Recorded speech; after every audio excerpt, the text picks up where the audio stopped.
$2,000 fine. We're going to do probable cause. You have the right to remain silent. Anything you say can or will be used against you. You have the right to have an attorney present. If you cannot afford one will be appointed to you, sir.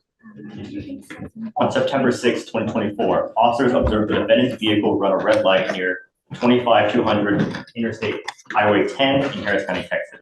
Traffic stop was initiated. The defendant's vehicle drove approximately a quarter mile before stopping. The defendant exited the driver's side of the vehicle, and the vehicle appeared to be in reverse as it moved backwards, almost striking the police vehicle. The defendant walked around to the front of his vehicle and began urinating. The defendant stated he was driving home from hanging out with friends, and the officer observed a strong odor of alcoholic beverage and slurred speech. The defendant stated he had taken oxycodone and Valium, which were prescribed to him for— Wait, pause. This man gets pulled over for DWI, and his first move is to relieve himself in front of the cops? That's not just reckless. It's wild courtroom storytelling material. Audience, what's the most outrageous excuse you think someone's tried during a traffic stop? Back surgery and injury. Standard field sobriety tests were administered. HGN 6 out of 6, walk and turn 2 out of 8. The one-leg stand was not completed due to D not understanding the instructions. Defendant was read DIC and consented to blood. Defendant stated he doesn't usually take pills because he passes out. Defendant was identified with his Texas driver's license. So you said that the pills were because of back surgery? Yes, I have a thin spinal Defendant cord. told the officer they were prescribed for a back. When was the back surgery? What year? Last year, but I just recently had to go into Methodist Hospital in Baytown where I live at, and they prescribed me some because I have a thin, my spinal cord is thin in the back. I have prescriptions through Walgreens that can be pulled. I get it, but those prescriptions can still be abused. And if you get in a car, you fall asleep and get in a car, you on 59, 610, you kill someone. The first time that I've been prescribed this. I can't believe that they still prescribe that garbage, man. It's just so it's so addicting. It's so addicting. I cannot believe with what all the pharmaceuticals that they have today that they're still prescribing that stuff. No. My only thing, Mr. Kelly, is that Here's the legal angle. Judges aren't just looking at whether meds are prescribed, they're weighing the risk. Even legal pills can tip into criminal territory if they impair driving. Quick question. Should prescription meds be treated like alcohol when it comes to DUI laws? I don't know if I want you taking it just because how easy it is to get addicted is on Oxy. It's so, 1 to 2 times you take the pill, that's it. You'll never stop. Prescribed it to me. I don't care what they prescribe. They shouldn't be doing it. They stopped it. They've taken it completely off the market. They stopped making oxycodone. I want you to explore alternate methods other than Oxycontin.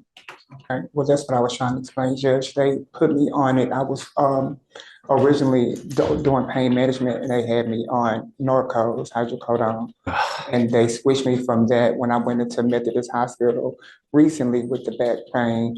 They put me on that because the doctor said it was getting worse, but I only take a half a pill. I don't take a whole pill because, as you can see, I'm a small guy, so any dose of medication. It doesn't matter. Of course it matters the quantity of the pill, but the problem is not, it's the pill in and of itself, because it's so terribly addicting that once you start taking it, it's so very difficult to get off. And the problem is that when the doctors stop prescribing it for you, you're going to do damn near anything to get your hands on it. And if that means, I've seen robbing drugstores. I've seen people do anything to get their hand. That's how addicting it is. It's absolutely nuts. And the amount of people since its inception that have died from Oxy, that's why the family that used to be worth billions of dollars, has now declared bankruptcy because they've gotten sued so many times. Oxy has now been discontinued as a production. They don't make it. So that's why I'm telling you, I'm prescribed that they're still, I'm just surprised that they're still, prescribing it because they shouldn't. There are other methods to deal with the pain other than that super addicting drug. And what do you do for a living, Mr. Kelly? I'm disabled. Do you have an income? Yes, I do. What is your income? 1,000 a month. I'm going to appoint your lawyer today. So my family's gonna hire one. My mother's here in court. She's already agreed to, What do you mean your mother's still in court? she's here in court. She's agreed to help me buy Come up, ma'am. That's mom? yes, to pay for an attorney. Thank you so very much for coming. This is great. Thank you so much for coming, ma'am. It scares me what he's taking.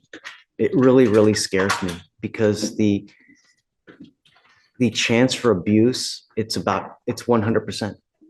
They're so strong. They're so potent, the pills, that once you start taking it, it's like Pringles. You just can't stop, you know? I mean, that's how incredibly addicting it is. And they stopped making it because of all the people that were dying because of the abuse that the people used to abuse it so bad that, I mean, they were dropping left and right. The problem is that you start taking it and you build up a crazy tolerance to it, right? So what you do, you keep taking it, you keep taking it, you keep taking it. And at some point you will put your lungs to sleep, right? Not knowing it, you didn't intend it, but you put your body to sleep and you just never wake up because it's so powerful and you develop such a craving, such a madness to have it. You're just going to keep taking it.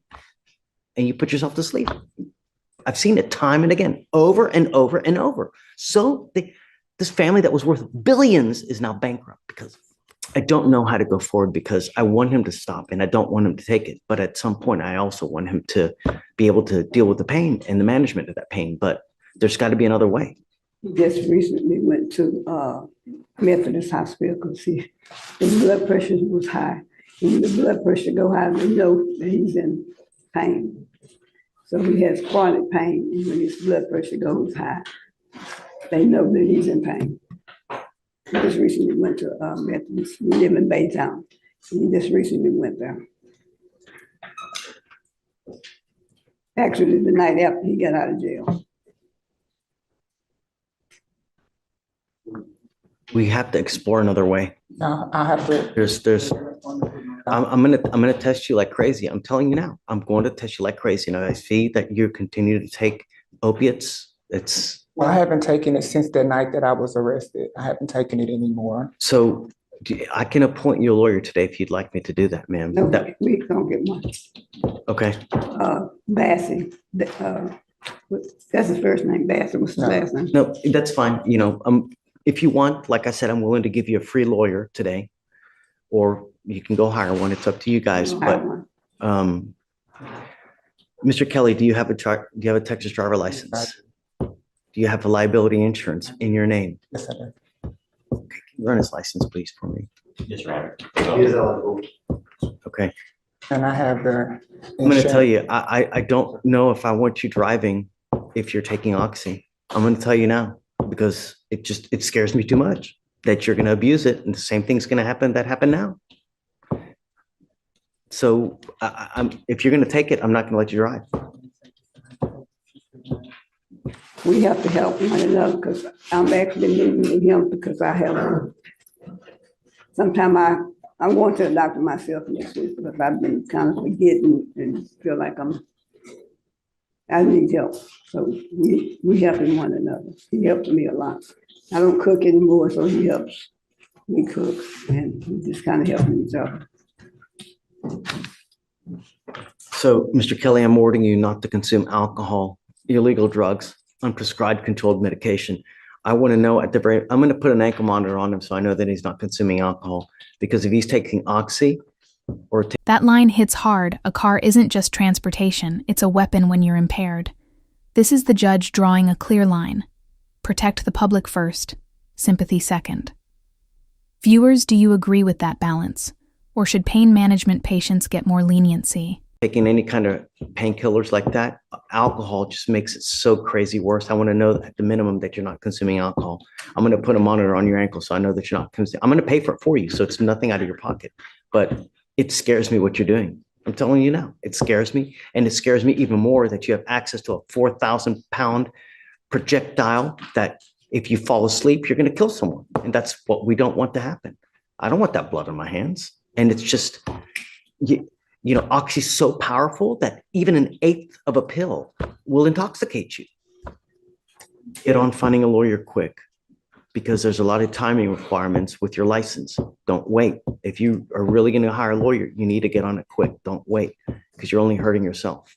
Okay. Be careful. Like I said, there's got to be an alternate way, and I want to explore that. You have any questions, guys? Okay. Mr. Kelly, be careful. I'm not going to put